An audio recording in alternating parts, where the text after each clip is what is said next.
The purpose of this project is to develop recommendations for classroom teachers to help them use a child's heritage culture to become more culturally responsive.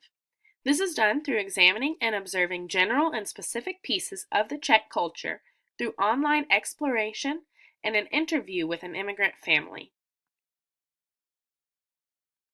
To begin, let's examine research found online about the Czech Republic.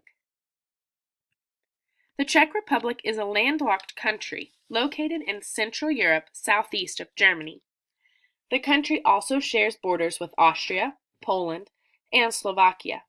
It's a small country, relative to the size of South Carolina, and it's described as a hilly plateau surrounded by mountains. The Czech Republic is broken into two main provinces, Bohemia to the west, seen here in red, and Moravia to the east, seen here in blue. Bohemia is home to the nation's capital, Prague, which is sometimes called the handsomest city in Europe. The Czech Republic has a long and winding history. In the 1800s, the then unnamed mass of land was controlled by the Habsburg Empire, one of the ruling houses of Europe. In 1918, the Czechs merged with the Slovaks to the east, and Czechoslovakia was born. However, the relationship was rocky, and Slovakia split in 1928. Nazi Germany occupied what was left of Czechoslovakia in 1939 due to a large German population living in the country. After 6 years, the Soviet troops overthrew the Nazis and gained control of Czechoslovakia. This resulted in a complete takeover of the government by the Communist Party. Tensions ran high in the country between the communists and the non-communists for years, until the Velvet Revolution in 1989, which was a nationwide uprising against communism. Free elections were held in 1990 for the first time in 40 years. There was still tension between the Czechs and the Slovaks, so in 1993, Czechoslovakia dissolved for good and became two independent nations, Slovakia and the Czech Republic. The official language in the Czech Republic is Czech. It's spoken by over 96% of the inhabitants. People are also proficient in Russian, German, and sometimes English. Czech and Slovak are similar languages due to the combination of the country Czechoslovakia. So these languages are so similar that someone speaking Czech could be understood by Slovaks without much effort. This relationship is called passive bilingualism. Religion was repressed during the communist reign, and though religious freedom was restored in 1989, almost 9/10 of Czechs still claim no religious affiliation.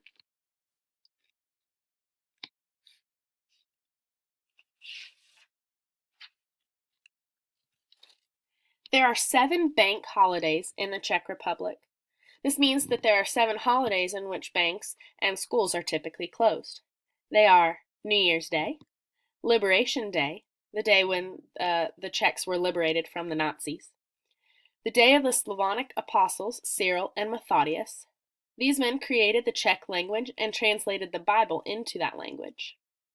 John Hus Day, which is a day to celebrate another man who is credited with the spread of Christianity in Czech in the past.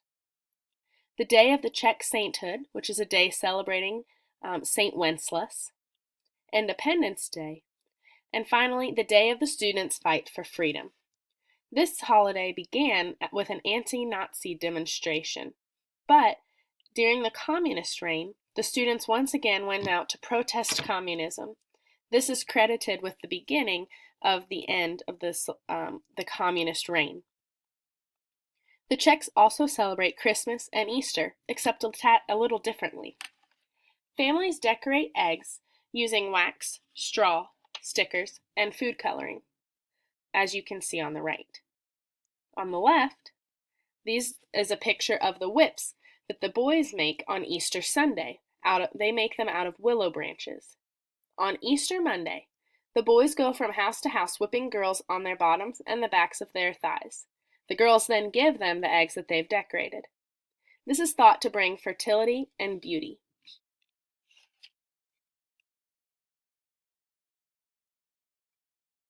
Schools begin in September and go until June in the Czech Republic. 9 years of school is mandatory, though most students continue their education with technical schools or grammar schools, depending on the future career that they desire.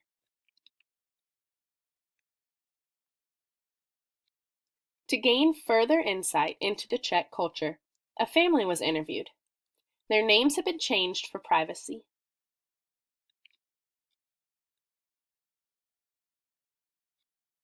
During the interview with Sophie, she confirmed much of the information that was found on the internet. Sophie stressed the importance of fluency in multiple languages and stated that that was her biggest dream for her 2 young sons. She also wants them to become independent, to be able to take care of a house, and to make money so they won't be in debt.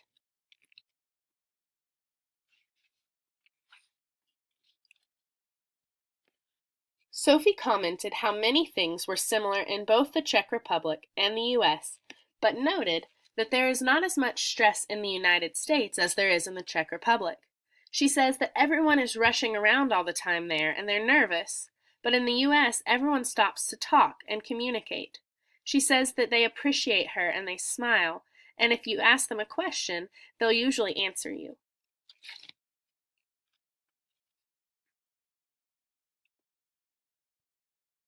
Why should teachers know about their students' cultural backgrounds?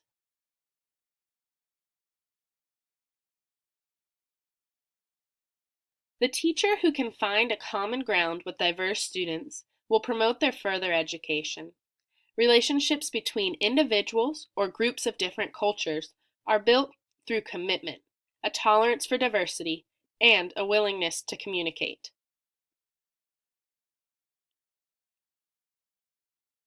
Some cultures place a high emphasis on literacy and critical thinking, encouraging children to learn through asking questions. Other cultures believe that the teacher is the expert and the children should not ask questions, which could make American schooling difficult.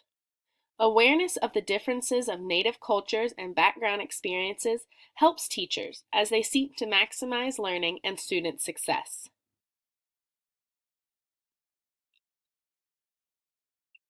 Once educators know about the background of their students, now what? First, I would recommend a home visit.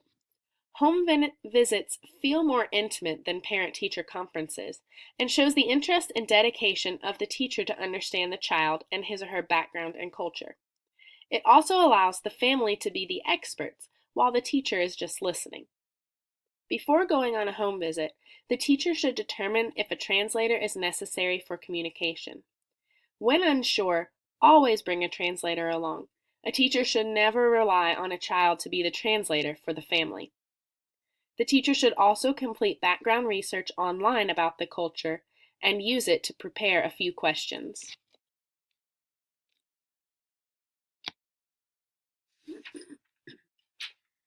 Next, the teacher needs to work to create a culturally responsive classroom. In this type of classroom, the teacher recognizes the importance of including students' cultural backgrounds in all aspects of learning. A culturally responsive teacher reflects upon their own biases and values and how they could influence interactions with students.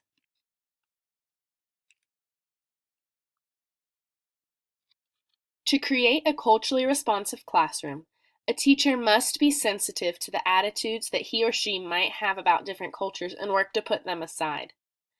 The teacher should also allow students to learn about the diverse cultures in their classroom, even if it's not part of the curriculum. The teacher should always be on the lookout for potential conflict and communicate explicit behavior expectations of tolerance and open-mindedness in the classroom. The teacher should be sensitive and open to different family beliefs regarding education, and it helps to research these beliefs beforehand. The teacher should work to promote self-esteem of everyone, include diverse materials in lessons, And be aware of the different learning styles of the students in the classroom, and provide opportunities for students to use these different learning styles during their daily lessons.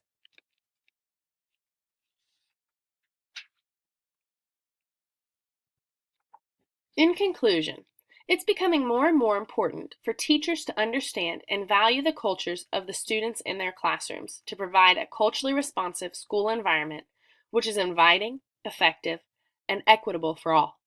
For more information about culturally responsive teaching and the Czech Republic, please look at the resources provided below. Thank you for watching.